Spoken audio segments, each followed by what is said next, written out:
Bonjour, bienvenue dans l'Instant T, votre magazine quotidien d'actualité. Si je vous dis casserole, fusée ou ouistiti, ça ne vous inspire sûrement pas grand-chose. Mais si je propose ces trois mots à nos invités, nul doute qu'ils en feront sûrement une scénette improvisée. Gabriel Pichon et Sébastien Champ, bonjour. Bonjour. Bonjour. Vous êtes tous les deux comédiens dans la troupe brestoise Impro Infini et organisateurs du festival Subito. Sébastien, les téléspectateurs de TBO vous connaissent bien pour nous livrer chaque jeudi dans l'Instant T la brève de chambre, décalée et drôle. Et donc, vous venez nous présenter aujourd'hui Subito, 8e festival international de théâtre d'improvisation. Ce festival a débuté le 1er avril et se termine ce week-end avec 3 nuits de l'impro au Macorlan à Brest. Ça se passe jeudi 14, vendredi 15 et samedi 16 avril. On en parle ensemble dans un instant. Et n'oubliez pas mes 3 mots. Et tout de suite, faisons le point sur l'actualité de ce mardi 12 avril dans le Finistère. Et pour commencer, du beurre dans l'Audet, ce n'est pas une blague. Ce mardi matin, les pompiers de Quimper sont intervenus pour juguler une pollution de plusieurs kilos de beurre dans la rivière de l'Audet. Un incident industriel serait à l'origine de ce déversement. Les résidus proviendraient d'une usine laitière en amont du centre-ville quimpérois. Les vacances de Pâques sont bien entamées, le soleil est de la partie. Alors comment démarre ce début de saison touristique dans le Finistère? Julie Sicot est allée flâner sur les quais brestois à la rencontre des vacanciers. À Brest, au port de Plaisance, sous le soleil, les promeneurs sont en majorité brestois. Il faut patienter quelques minutes avant de croiser des touristes. Ces Vosgiens sont arrivés ce samedi, après 11 heures de route. Ils ont loué dans une résidence à Bénodet. Bien profiter du calme, des ports. Ça fait du bien, hein. C'est calme, oui. Bon, après, je pense que c'est les vacances de printemps, donc il y a moins de monde. Moins de monde, oui. Il n'y a pas que les touristes qui se sentent seuls. Pour ce restaurateur, la saison n'a pas vraiment démarré. Les vacances de Pâques ont été avancées, alors la montagne a peut-être un peu plus attiré que la côte atlantique. La fréquentation était moyenne. Maintenant, j'espère qu'avec les premiers rayons de soleil et les Parisiens qui vont arriver, ça va booster un petit peu l'activité. Côté hébergement, les hôtels ne font pas le plein, que ce soit dans le nord ou le sud du département. Mais la dernière minute a toujours la cote. Depuis le début de l'année 2016, les chiffres d'affaires sont très mous. J'ai les collègues, que ce soit à la Pointe ou sur la presqu'île de Crozon, le climat n'est pas au beau fixe, quoi. En plus, cette année, au mois de mai, il n'y aura pas de pont. Il y aura juste que l'Ascension, puisque tous les jours fériés tombent un dimanche. Donc on ne sait pas si le mois de mai sera bon, quoi. Pour les campings, c'est à peine mieux. Certains rouvrent tout juste leurs portes et les réservations se font de semaine en semaine. Quant à la provenance des touristes, ils sont bien souvent bretons. Alors les professionnels du secteur ont tous les yeux rivés sur une seule chose, les fêtes maritimes de Brest à la mi-juillet pour assurer la saison. Il reste encore des places dans les hébergements. Petite évasion à présent sur l'archipel des Glénans, au large de Fouesnant. C'est là que l'on peut observer une plante unique au monde, le narcisse des Glénans. Sa floraison dure tout le mois d'avril. Alors partons à la découverte de cette espèce protégée en compagnie de Lulu, animatrice nature. Un reportage de Morgane Lincy. Chaque année, au mois d'avril, le phénomène se reproduit. Par millions, la narcisse des Glénans recouvre les îles et îlots de l'archipel. Une fleur que l'on ne trouve nulle part ailleurs au monde, un moment rare et précieux de la diversité bretonne. Elle est blanche, elle est assez fragile, assez petite et voilà, elle est très jolie. Cette fleur délicate, qui partage son territoire avec les jacinthes sauvages, a failli disparaître dans les années 70. Lulu, animatrice nature, aime partager leur histoire avec les visiteurs.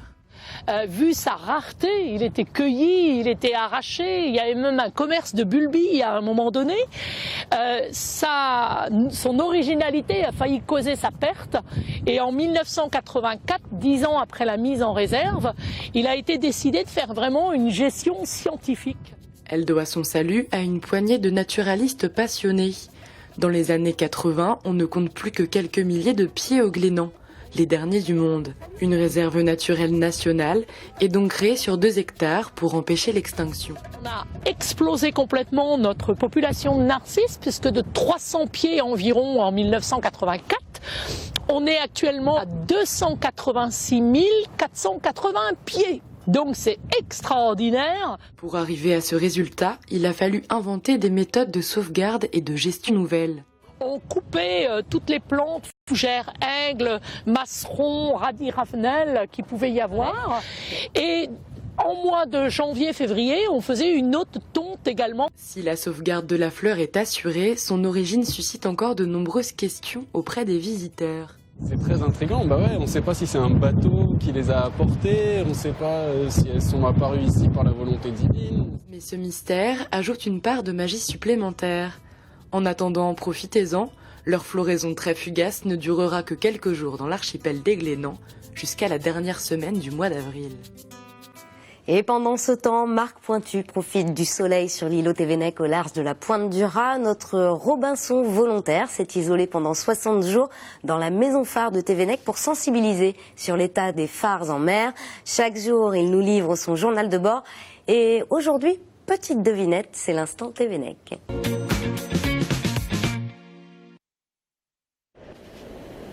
Aujourd'hui, je vous propose cette petite vidéo mystère. La question est, que fais-je? Un indice, une activité traditionnelle. À bientôt.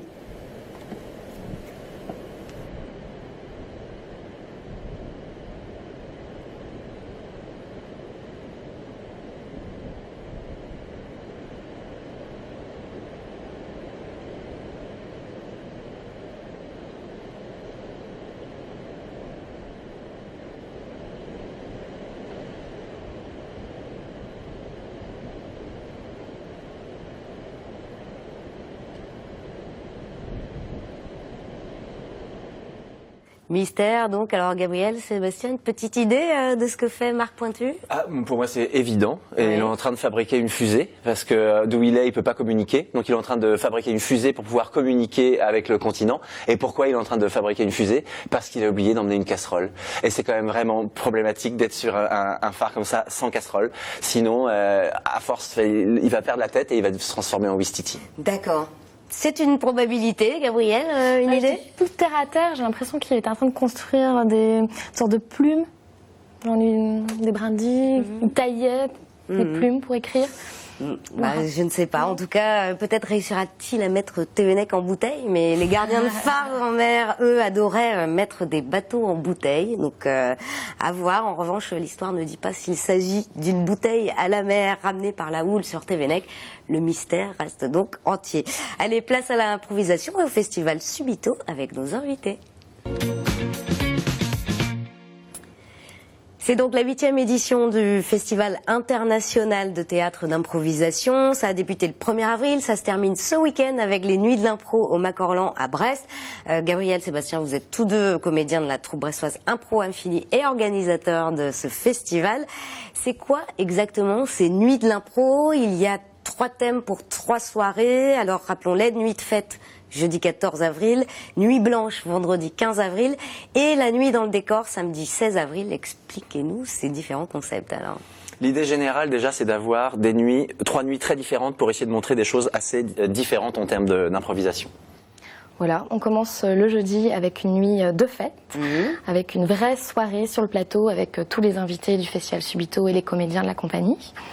Donc ça, c'est un concept d'un comédien et metteur en scène qui vient de Rennes, qui s'appelle Christophe Le Chevillère. Et donc voilà, on invite le public à venir faire la fête, ou en tout cas à nous voir faire la fête sur le plateau. D'accord. Donc après, c'est nuit blanche. Alors la nuit blanche, c'est la partie où on fait venir 2 invités. C'est eux qui vont proposer leur concept. Et leur concept, ce sont 2 improvisateurs hyper chevronnés, une improvisatrice et un improvisateur hyper chevronné. Du coup, ils ont décidé de partir de leur propre vide et de uniquement leur interaction. C'est des trucs que plus on évolue en impro, plus on a envie de faire ça. C'est-à-dire de ne pas se nourrir de choses artificielles qu'on nous donne, ce qu'on adore faire aussi, mais d'arriver à finalement se dire l'unique chose qui va être notre point de départ, c'est le lien que l'on a à cet instant-là. D'accord. Et la 3e nuit, donc samedi 16 avril, la nuit dans le décor. La nuit dans le décor, alors là, bah oui, parce que c'est un décor de cinéma fait par Guillaume Lequément. Et là, c'est comment improviser 2 pièces d'1 heure dans 2 décors fabriqués par un décorateur de cinéma. Donc là, c'est vraiment l'improvisation qui se joue théâtre-cinéma dans un vrai décor. Alors pour se mettre dans l'ambiance, on regarde un petit extrait de la bande-annonce du festival. 5, 4, 3, 2, 1, impro.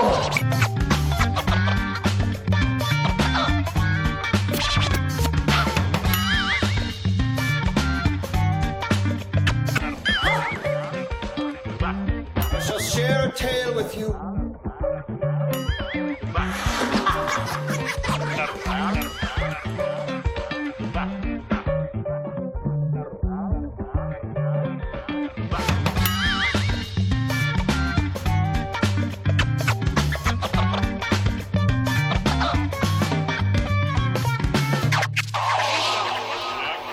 Alors on l'a vu, il y a des invités internationaux. Vous recevez une Australienne, 2 Canadiens, 2 Colombiens, mais qui ne sont pas francophones. Alors comment ça se passe concrètement ? Ça se passe bien. Il ne faut pas avoir peur de venir voir des spectacles. On joue en anglais et en français. Et c'est la plupart du temps des pièces qui sont très physiques, donc qui sont compréhensibles par tous et pour tous. Alors, le principe du théâtre d'improvisation, c'est aussi la participation du public. Ça se traduit comment ? Alors là, c'est vrai que ça dépend des concepts. Il y a des sur la nuit ou le The Party, le public choisit l'endroit où ça va se passer et quel est l'enjeu de la fête. Parce que c'est une fête organisée pour une raison. C'est le public qui va choisir cet enjeu-là. Dans les autres spectacles, eh bien, il n'y a pas d'interaction avec le public. C'est-à-dire que on leur demande rien, puisque c'est aussi une manière d'improviser, de trouver l'inspiration ailleurs, dans un décor ou chez l'autre comédien ou comédienne, ou dans la lumière, parce qu'on a oublié de parler d'Impro Lightbox, la création de Frank Buzz, où il fait des propositions lumineuses très intéressantes et très très marquées, ce qui font que les comédiens et les comédiennes doivent s'en inspirer pour créer la scène. Très vite, qu'est-ce qui vous plaît dans l'improvisation ? Moi, c'est la rencontre. Parce qu'à chaque fois qu'on joue avec quelqu'un d'autre, on ne sait pas ce qui va se passer, et donc on est un peu sur un fil avec cette personne-là. Et c'est ce moment-là qui est très croustillant. Gabrielle ? La possibilité de tout.